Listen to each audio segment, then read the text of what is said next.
On l'appelle le 8e continent ou la soupe de plastique. Situé dans le nord-est de l'océan Pacifique et découvert en 1997, il s'étend sur une surface d'environ 3,4 millions de km², soit près de 6 fois la superficie de la France.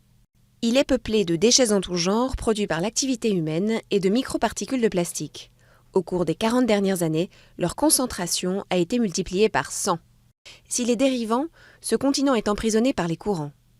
En effet, ces résidus flottants à la surface s'agglutinent dans le gir subtropical du Pacifique Nord, un immense vortex.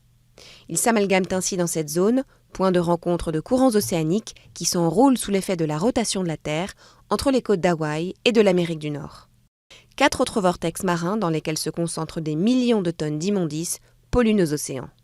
Peu émergées, mais épaisses par endroits de plusieurs dizaines de mètres, ces plaques de débris terrestres ont des conséquences écologiques parfois insoupçonnées.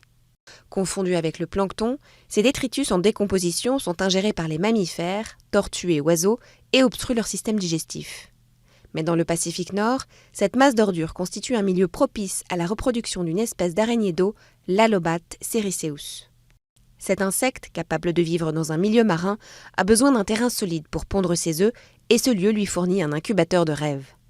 Manne inespérée pour les crabes, les poissons et les oiseaux de mer, l'Alobat est, elle aussi, un prédateur qui affectionne le zooplancton et les œufs de poisson.